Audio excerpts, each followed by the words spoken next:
Hello and welcome to Truth, Lies and Work, the award-winning podcast where behavioural science meets workplace culture. We are brought to you by the HubSpot Podcast Network, the audio destination for business professionals. My name is Leanne. I'm a chartered occupational psychologist. My name is Al. I'm a business owner.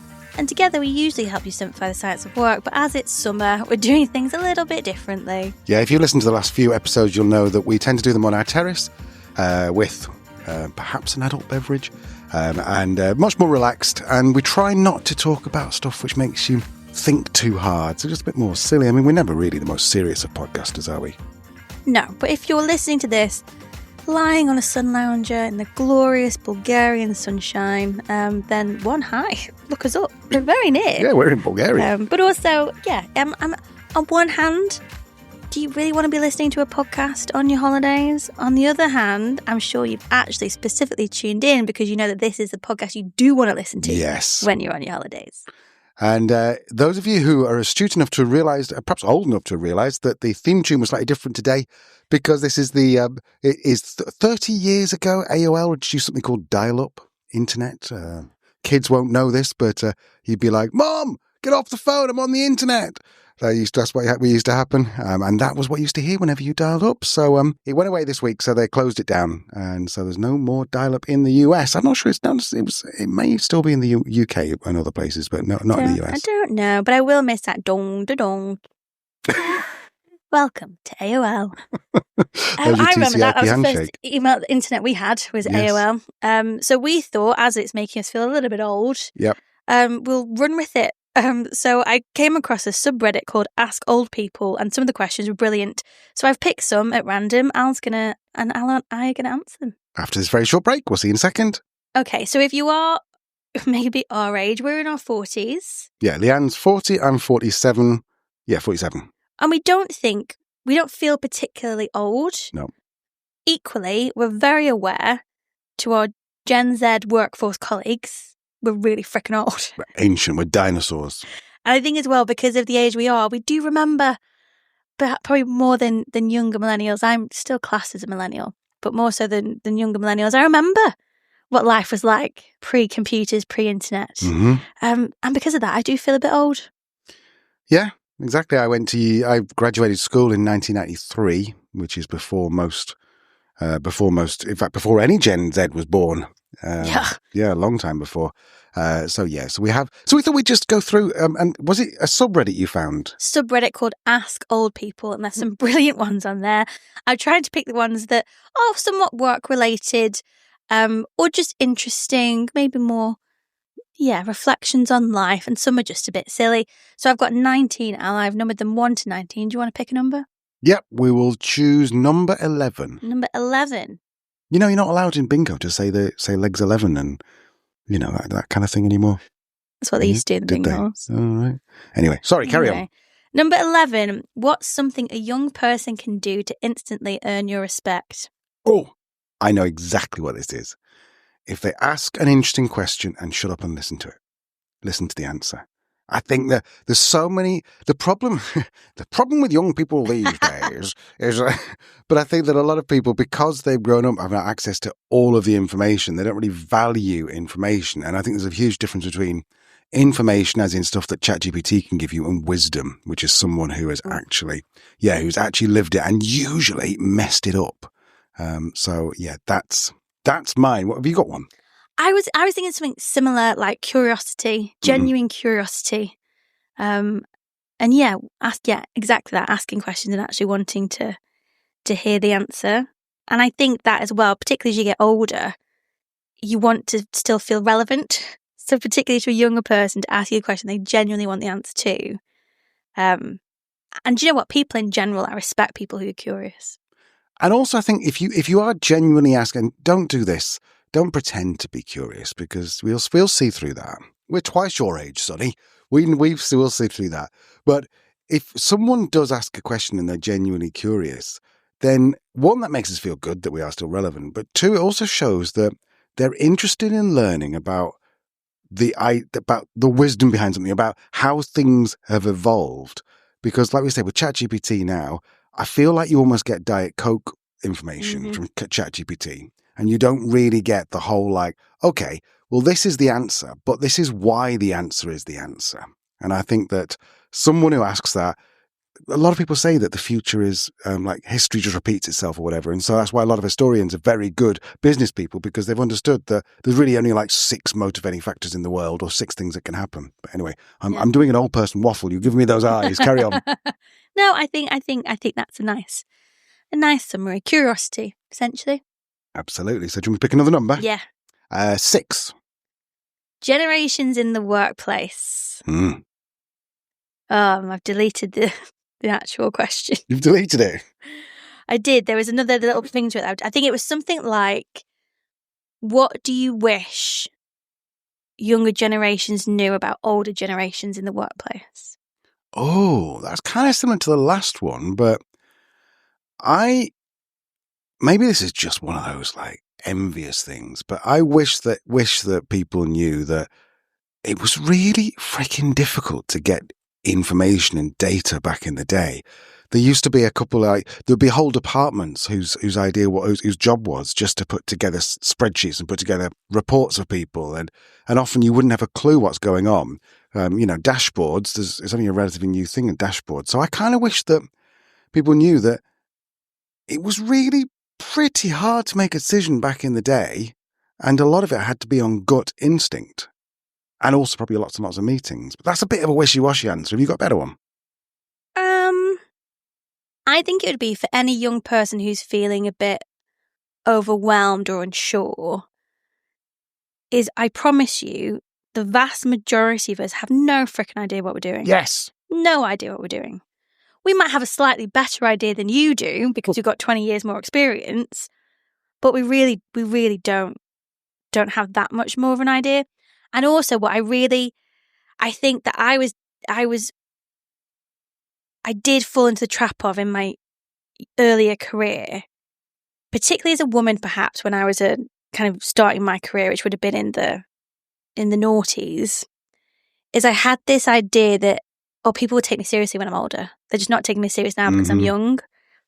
And I think that is one, I can promise you people do not take you more seriously when you're older. They still find ways to not take you seriously if they don't want to. But I think it can feed into your sense of confidence in your ability and what you can bring.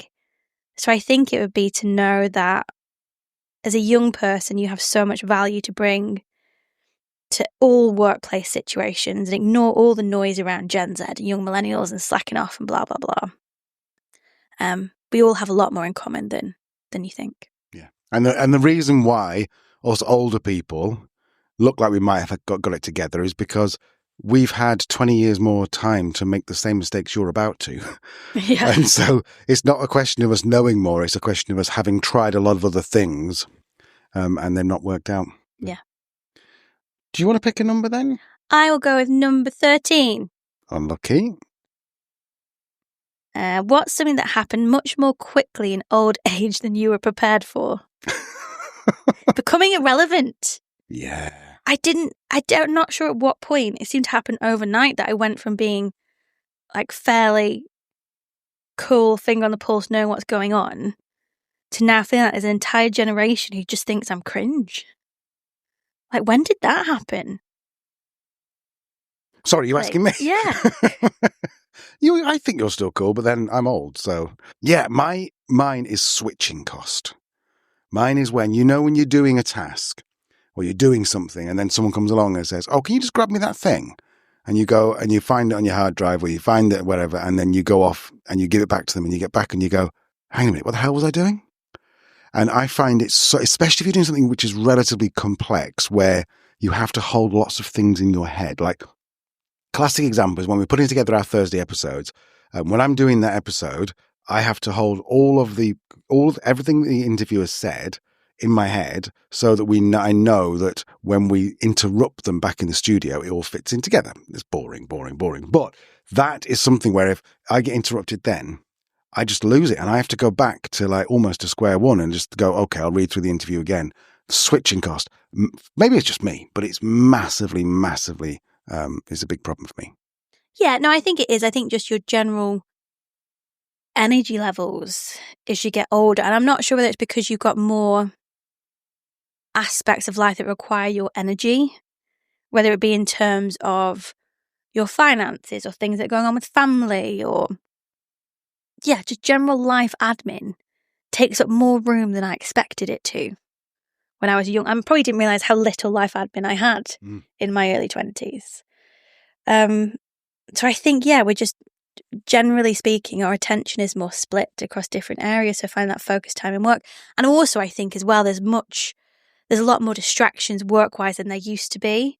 Like when I started work, I didn't have a mobile phone for work. I only had a computer in the office. So if, for example, I was thinking a work problem through at home, as you tend to, there was no other real distractions. It wasn't like your phone was going off, or you just had that deep, literal space away from work to think something through. Whereas now as well, you've got Slack pinging every 5 minutes and emails pinging all the time. And there's lots of things to steal your attention away. Yeah, and I think they call it asynchronous communication, is it? Mm-hmm. I can't remember what does that mean. Is that the one where it's Slack? Yeah.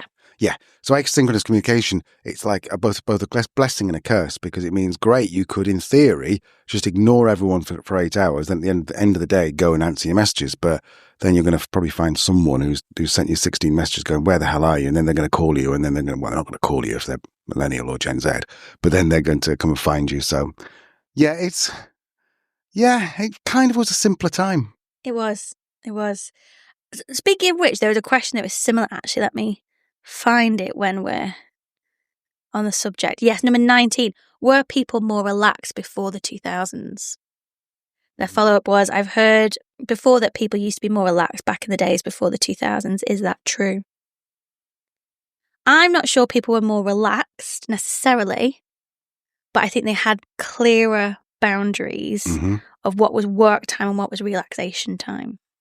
Think about my dad, my dad had a fairly kind of high pressure job that would require him to be on call and things like that. He was an electrical engineer. High voltage substations were his world.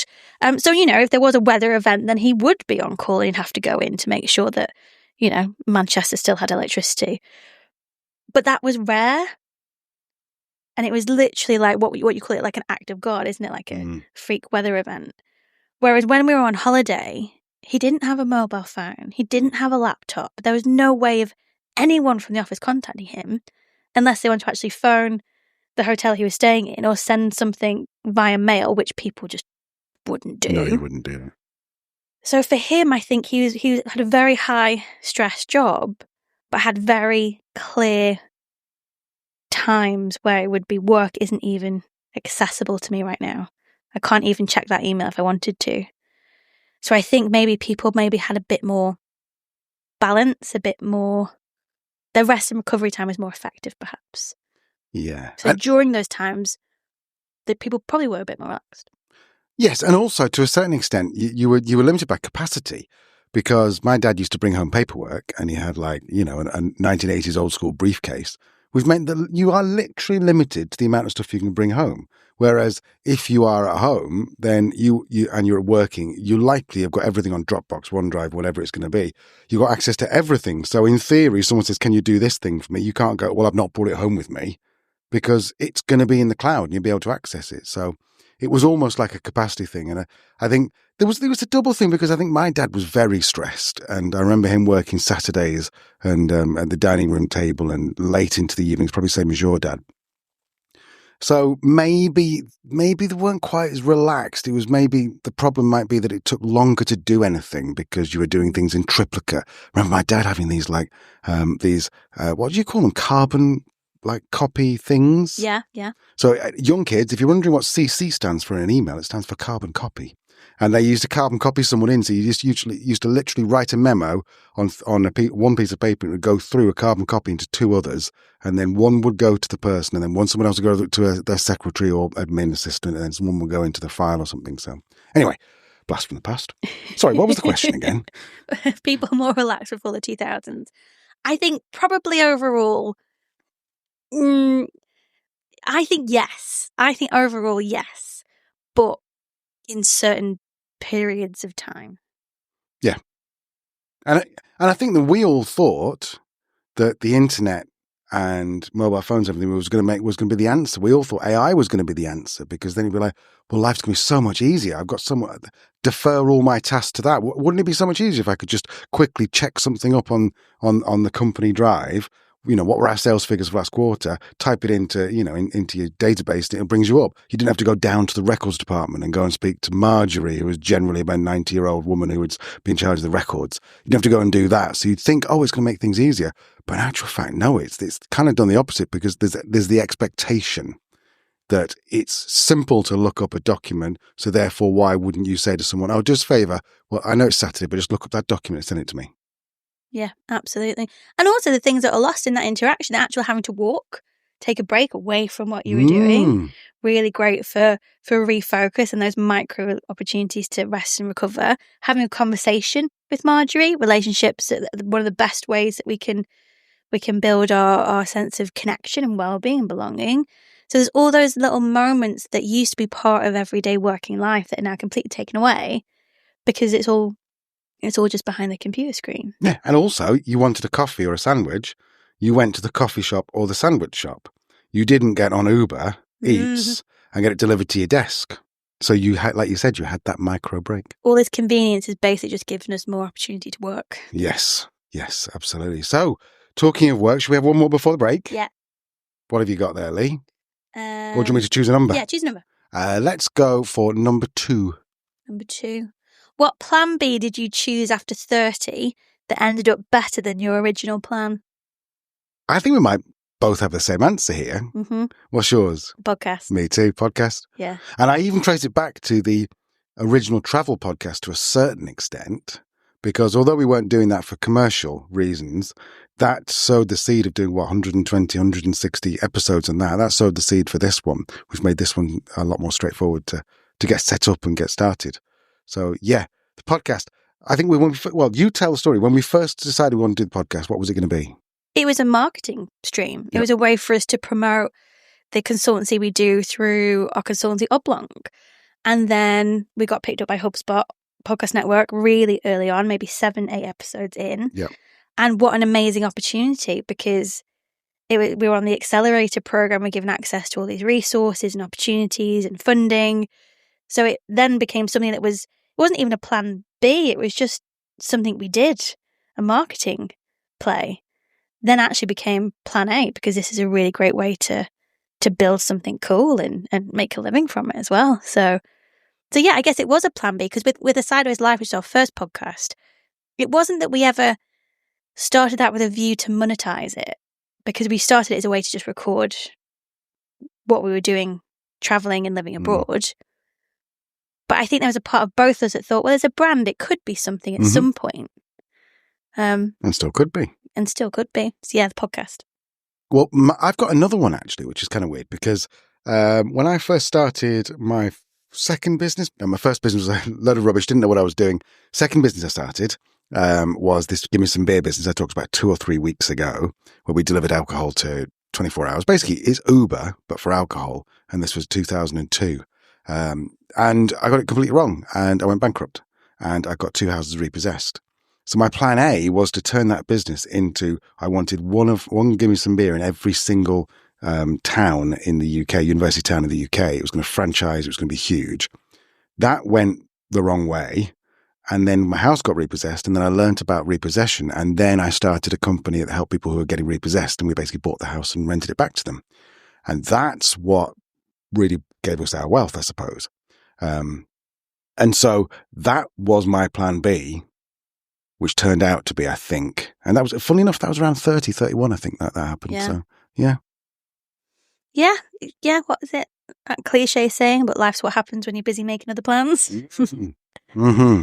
Anyway, you said something about a break, Hal. We need to put in our ad so our lovely people at HubSpot continue to pay for our life. Yeah, so we'll see you in just a few seconds. You know the drill. Okay, welcome back. If you've joined us now at this time, what an odd person you are. Why would you join a podcast halfway through? But just in case you've forgotten, we've got a list of questions that from a Reddit subreddit called Ask Old People, is it? Ask Old People, yeah. And we're assuming the role of old people, although probably we are compared as far as the young kids are concerned. Young to some, old to many others. Yes, we're skibbity toilet. Okay, So I'll choose a number then. How about I go for number 15? Number 15. Oh, no, you just did 15, I think. No, I haven't. Okay, what's 15? Oh, interesting. Similar to what we were talking about before the break, actually. Do people who go through extreme trauma and loss actually become stronger or more successful? Or is that just something people say to comfort us? Oh, what are your thoughts from a psychological point of view? Obviously, trauma is a very broad term. Extreme trauma can look like a lot of things. And so without dwelling too much on that, the thing to know is we all have a window of tolerance in terms of the extent of the trauma and stress that we can manage, and that looks different for everybody. So, for example, Al told the story before the break about how I'm going bankrupt. That's a significant trauma. That could have completely derailed some people and took a very different life trajectory for the next 10 years. For you, it was very traumatic and stressful, but you were able to use it in a way that created opportunity. So I think it comes down to your individual level of tolerance, the actual nature of the trauma and loss. In terms of, do you become stronger or more successful? I mean, yeah, because resilience is literally defined as kind of your ability to bounce back. And if you've been through a trauma or a loss and you've been able to bounce back, reflecting on that and the hope it gives you and optimism it gives you going into the future, that's all part of what we call psychological capital, as is our self-efficacy, our ability to, or our belief in our abilities. All of those things can help us become stronger and more successful. As a blanket term, I think it's problematic, isn't it? Because it can belittle the impact of the trauma somebody's going through. So I think yes, to an extent, people will say that to comfort you. But also, yeah, it can be absolutely true, depending on the nature of the trauma, how you respond to it, significantly within that, the support network you have around you to help you respond to that, and how you can actually reflect on it in a very, very detailed way. As we actually talked about when we got kicked out of Bosnia episode, we went through a very structured process of reflection, and reflective learning and thinking is really effective in terms of helping us build our resilience, because we start to connect the dots of how we were able to bounce back. Yeah, I don't know. What do you think? I think there's two parts to this. I think we all have adversity. We all have challenges throughout our life. And I think there's kind of like the stacking thing where if you've had a really tough year and then you lose your job, that could be, like you said, that thing that pushes you over. Whereas if you've had an all right year and you lose your job, it might be like, well, this is devastating, but I'll bounce back. So there's that. The second part of it is, I think, is where you are in your life. And I think that, the older you get, the more you realize you've got less time to recover. And this is the one thing which I think I'd love people under the age of 30 to understand. I'm sure they do. I'm not being patronizing, but I would like everyone to understand this, is that in the majority of cases, you've got decades and decades to recover. So if you make a mistake and it is a big one, it doesn't matter. Whereas if you're in your 70s and you bet on, let's say you invest in something, your entire life savings, and it goes, you haven't got those decades to recover. So I think that part of it is that, yes, people are saying it to try and make you feel better. Of course they are. I 100% believe that every bad thing that happens has got a good thing behind it. It's just you might not see that for a year or even 2 years or even 5 years. You might not see it, but I think there's that. But then I'm hopelessly optimistic. And thirdly, I think it's down to your stage of life. Yeah, I agree with all that. And one thing I would add is that positive mindset is something that you can train yourself in. It's something that you can practice as much as you'd practice something like mindfulness or physical health, going for a run. It is a muscle that you can strengthen, and that's not to bury the trauma or bury the emotions and cover it with toxic positivity that's ultimately going to crumble. It's understanding that any type of traumatic life event, whether it be in work or outside of work, requires processing. And if you're processing that in an effective way and reflecting on it in a way that you can consolidate the lessons and what you want to take forward with you, then you will be more likely to be resilient and more likely to overcome future challenges. So yeah, if you're interested in anything like that, I'd recommend Dr. Audrey Tang's series of books, which I recommend all the time. It's the Leader's Guide to Mindfulness, the Leader's Guide to Resilience, and the Leader's Guide to Wellbeing. You don't have to be in a leadership position to make the most of these books. Lots of great self-coaching exercise in it that is all about this type of positive psychology and how to build up our psychological capital. So check those out. Yeah, just a quick side. If you're wondering what old people did back in the day, then they did what I did, which I bought from secondhand. I bought some tapes in a big presentation box. They came in a big, like A4, that's letter for you Americans, A4 like parcel with tapes that you pulled out, you put in, you listened to.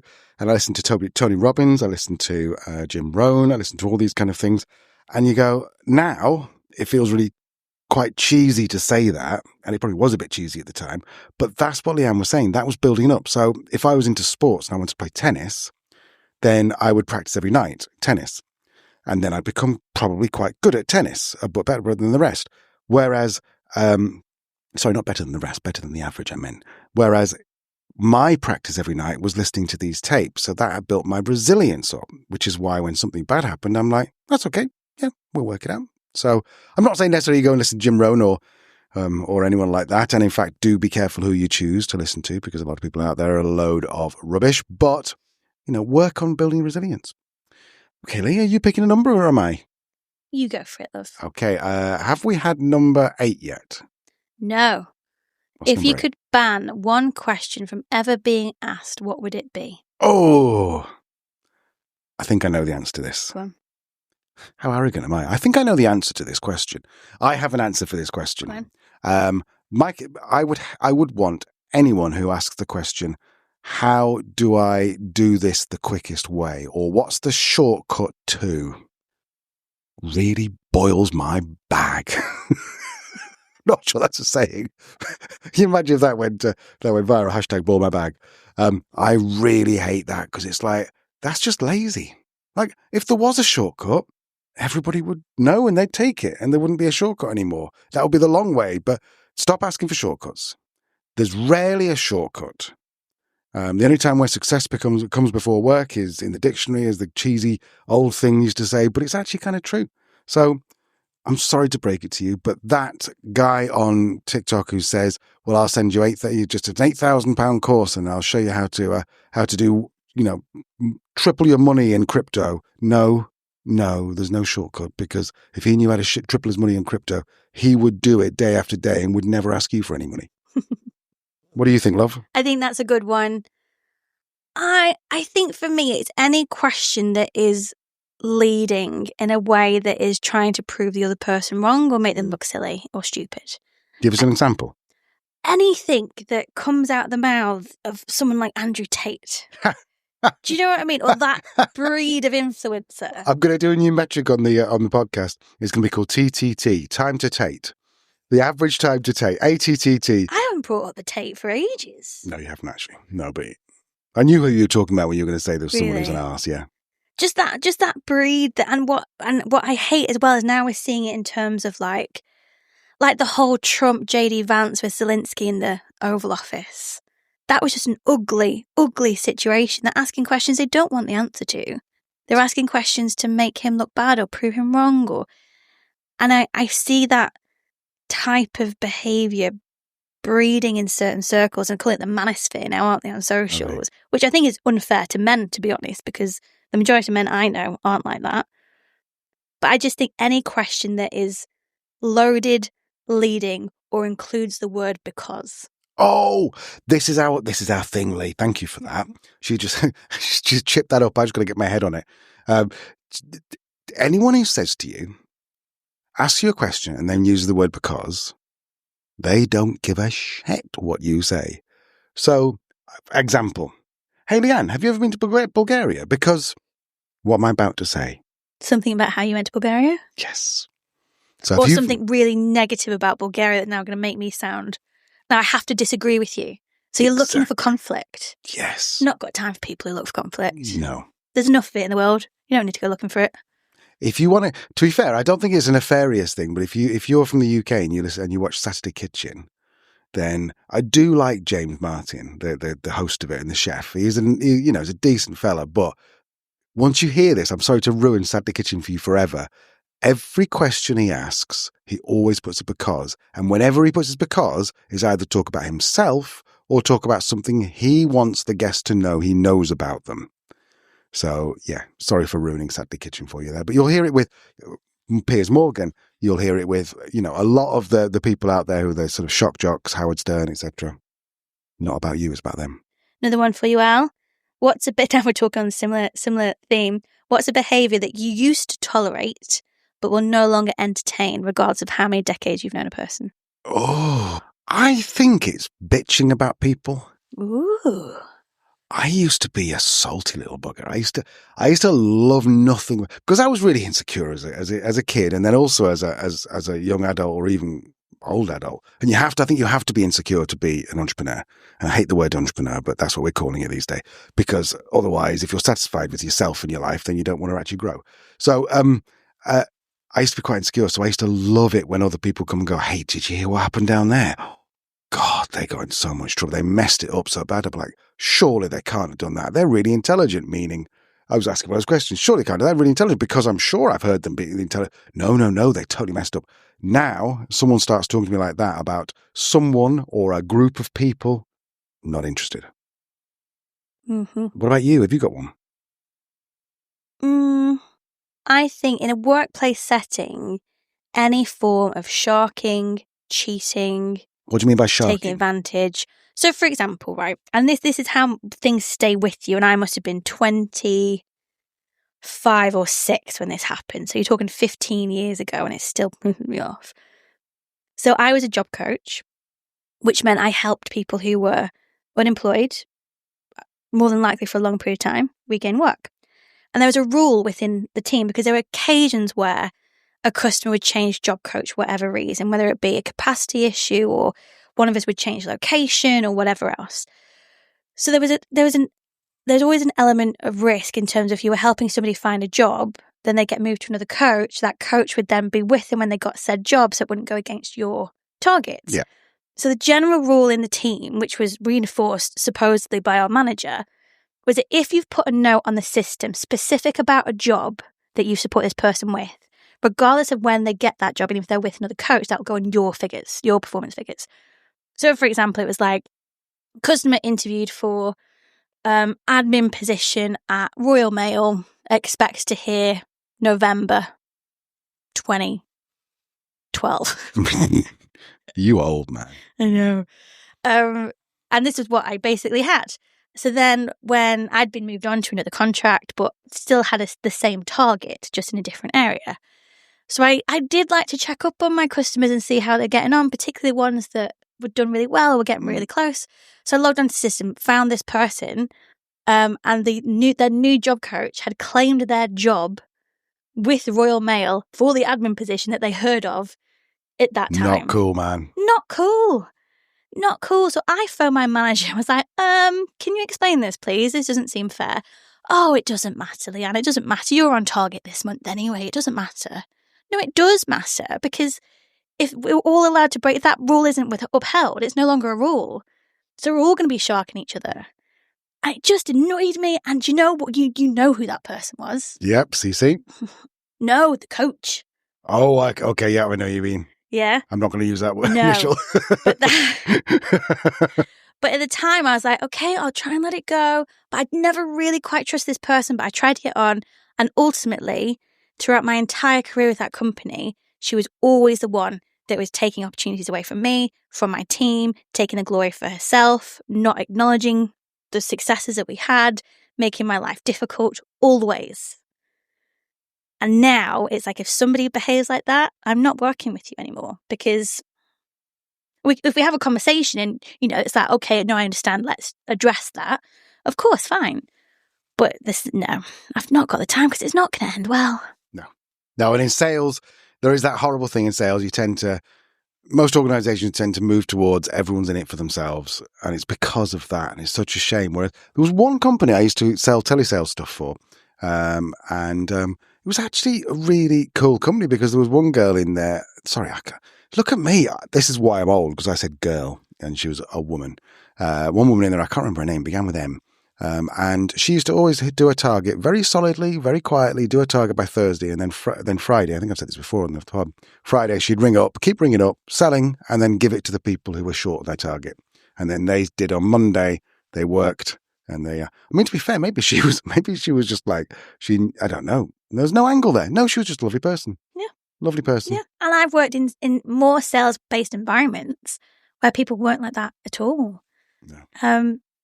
To the point where our person who used to like direct the calls when they'd come in, if there was a queue or waiting time, that role had been a new role created, and I was asked by this person who subsequently got the job whether I was going to apply for it, and I said no, I'm going back to university in September. There's no point.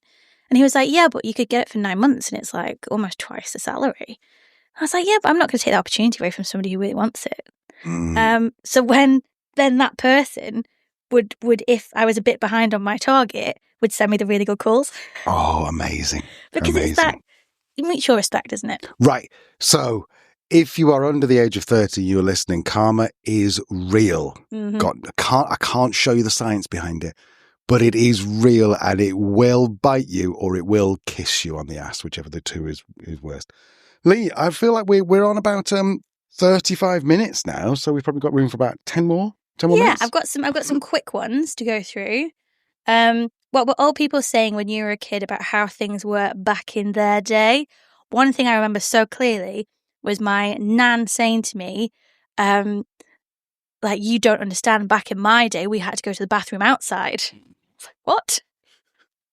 Yeah, my dad said he remembers in his lifetime when they got an indoor toilet. My dad was born in 1946, so It's not like old. No. It's kind of weird, isn't it? And then just and that's what makes me feel old now. That you say my grandparents were saying that. It was definitely a thing in the 50s and 60s when both of our parents were alive. Yeah. And now we're talking about how AI is potentially going to replace knowledge workers. It's like, how have we got from only just getting indoor toilets to computers taking over our jobs in, 60 years? Nuts. And that makes me feel old. Yeah, I think also I think this is a typical parent or grandparent thing to say, oh, back in my day, we used to leave the doors unlocked. And all that kind of stuff. But then in the same vein, they'd also talk quite disparagingly about certain groups of the population, demographics, mm-hmm. So yeah, it was kind of like weird. But nostalgia's not the same as it used to be, is it? Let's leave it at that. What's the oldest email address you have in terms of number of years? Oh. So my oldest email address is a Hotmail email address. Yeah. And I probably started it in about 2008. I think I can...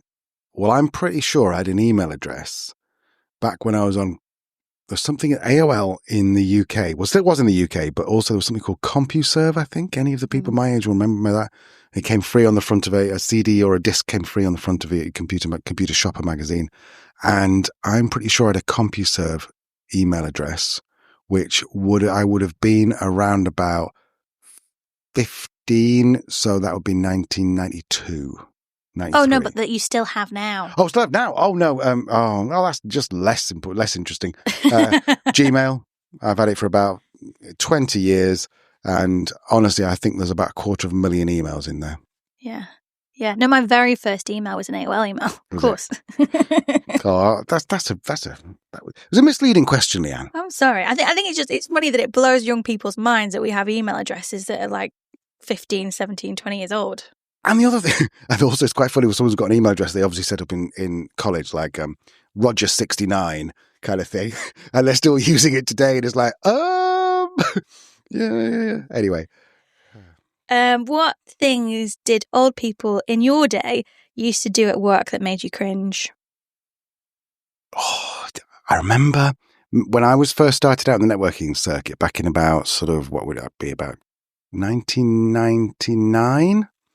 And I remember distinctly meeting people, and particularly they were a very tight, but there were men of a certain age, and they used to grab my hand, shake really hard, squeeze really hard, and then turn it so that their hand was on top of mine. Ugh. And be like, "Hey, my name's Dave. Dave, I'm the sales guy. Dave, what's your name?" And Dave. Yeah, exactly. They must have been to some kind of seminar where they say, if you say your name 4 times, they'll remember you, and then turn your hand over, and they'll be like, "Who the hell's this? Oh my God, I've got to submit to them straight away." What about you? I think general misogyny.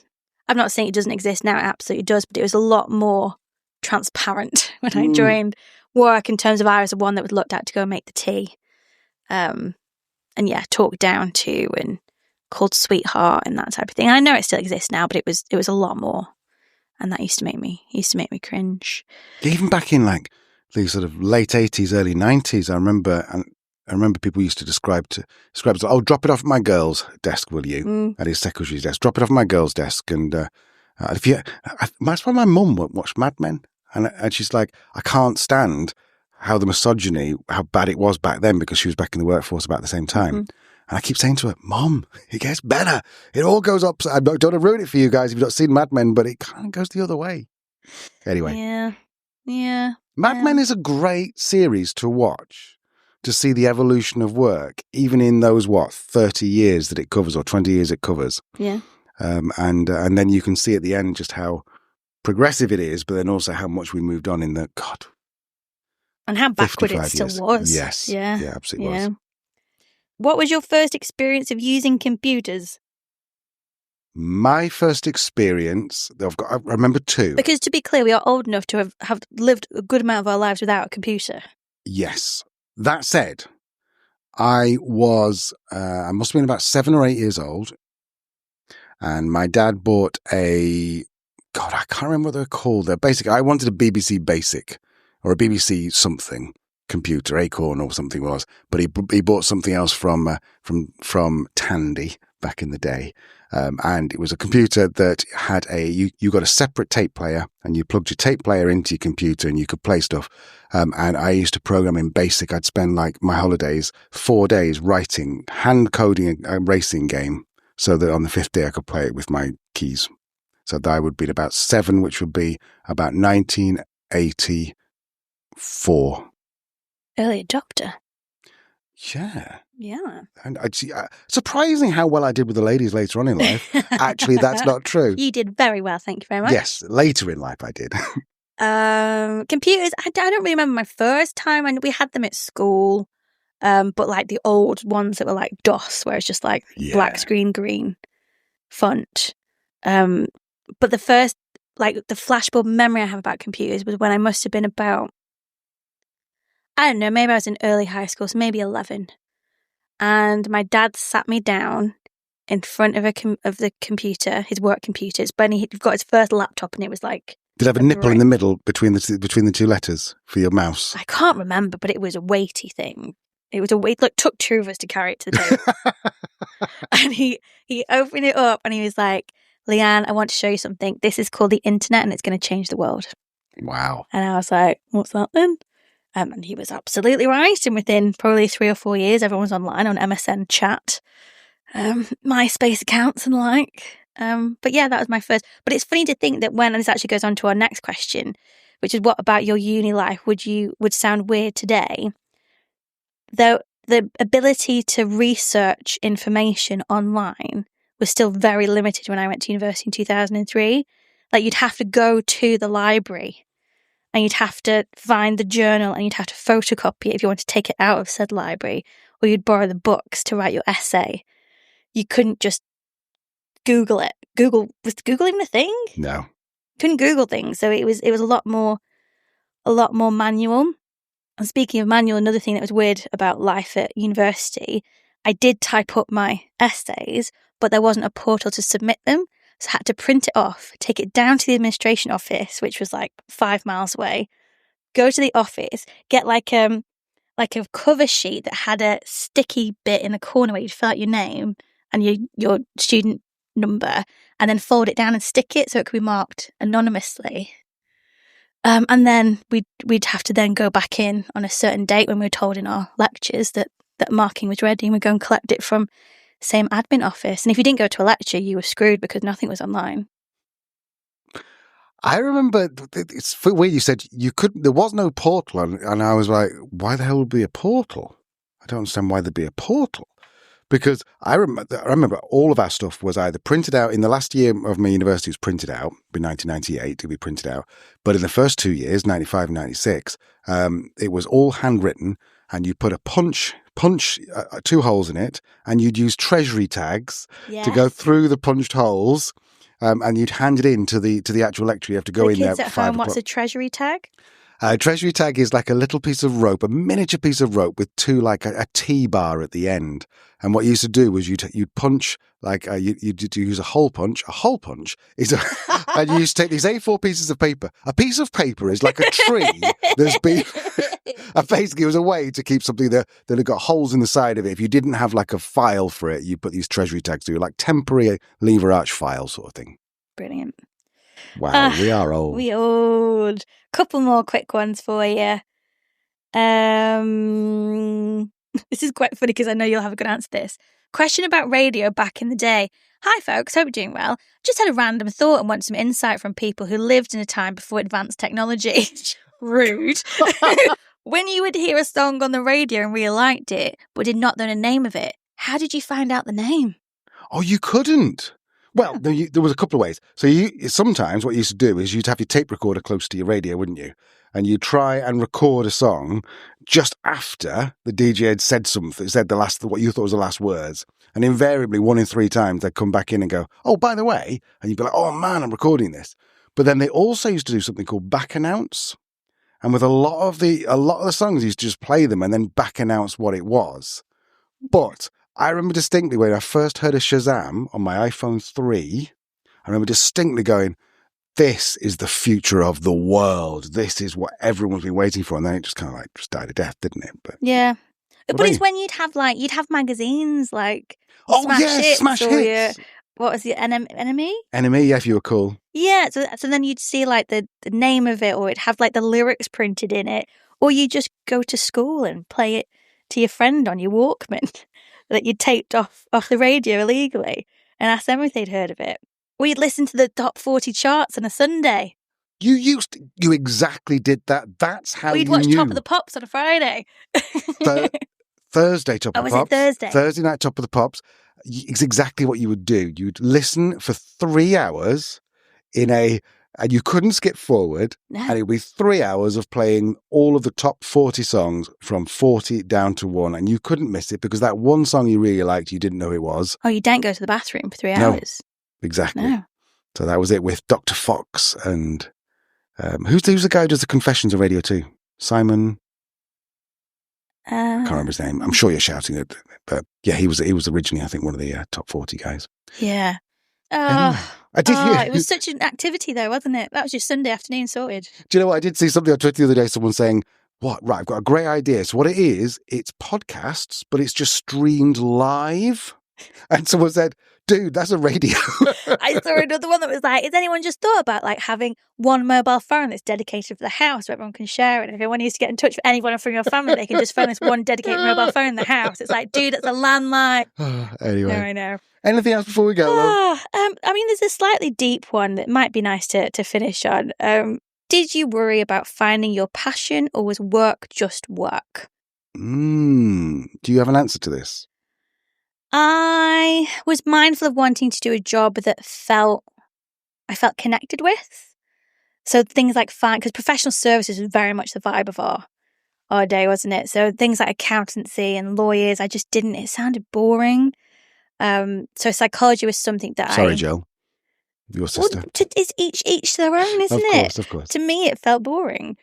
I've told the story before, so I won't tell it again, but basically I had an experience when I was in high school with a psychologist, and I thought what she did was really cool, and then pursued it from there. And then after I finished my undergrad, I didn't really know what avenue of psychology I wanted to go into, so I took a year out.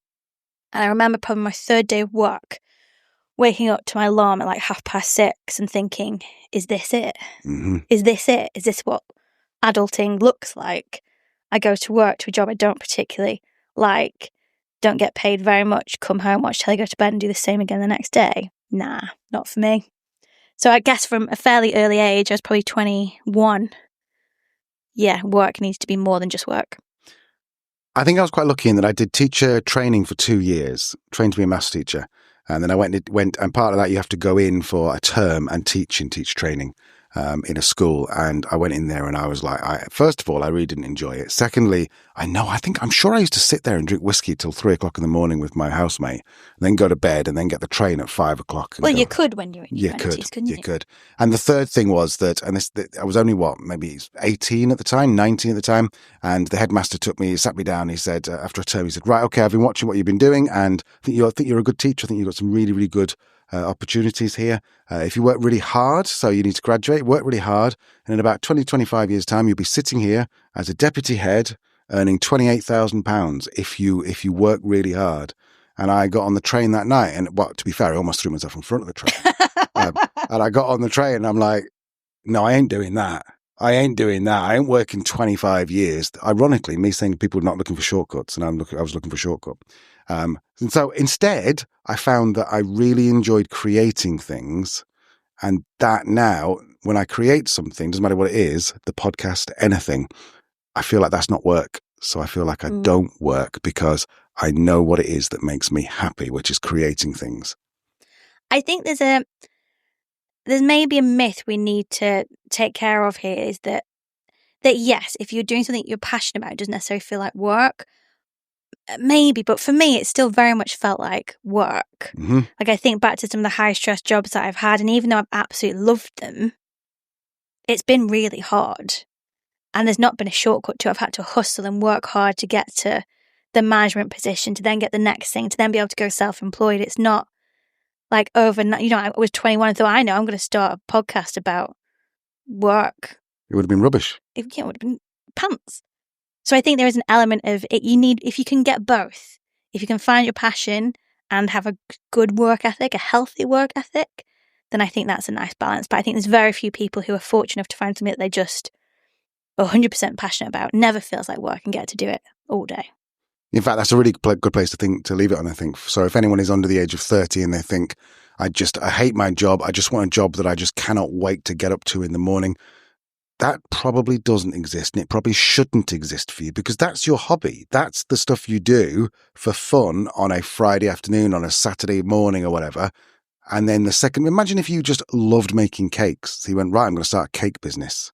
And then you suddenly had to make cakes. You're going to fall out of love with cakes. So I think all that is a bit of a roundabout way of saying is that don't chase that idea that work is always easy, fun, because the fact is some of the most rewarding work in the world is difficult, challenging.